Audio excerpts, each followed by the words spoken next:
ఇవాళ ఏంటంటే చాలామంది వచ్చి ఫస్ట్ బేబీని డెలివరీ అయ్యాము, సెకండ్ బేబీకి ఎంత గ్యాప్ కావాలి అని అడుగుతూ ఉంటారు. యూజువల్గా ఫస్ట్ బేబీకి సెకండ్ బేబీకి డెలివరీకి అంటే మళ్ళీ ఆ మదర్ రికవర్ అవ్వడానికి 1.5 years to 2 years పట్టుద్ది. సో ఆఫ్టర్ 2 years కానీ 1.5 years తర్వాత కానీ నెక్స్ట్ బేబీని ప్లాన్ చేసుకుంటే either caesarean or normal plan చేసుకుంటే బెటర్.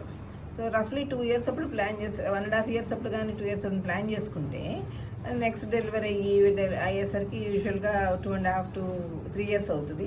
ఇప్పుడు ఫస్ట్ బేబీని స్కూల్కి పంపించడం, ఫస్ట్ బేబీకి చేయాల్సిన పనులన్నీ చేయటం, పాలు ఇవ్వటం అన్నీ అయిపోతాయి కాబట్టి so that will be the better time for the plan చేసుకోవడానికి సెకండ్ బేబీని.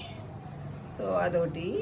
తర్వాత అప్పుడు ఈ బేబీని చూసుకోవడానికి, ఆ బేబీని స్కూల్కి పంపించి బేబీని హెల్ప్ ఇవ్వడానికి కూడా మనకి అవకాశం ఉంటుంది. Okay, thank you. So better ఏంటంటే 1.5 years to 2 years తర్వాత ప్లాన్ చేసుకుంటే మంచిది. సో ప్లానింగ్ అనేది చాలా ఇంపార్టెంట్ ఫస్ట్ బేబీకి సెకండ్ బేబీకి. Okay, thank you.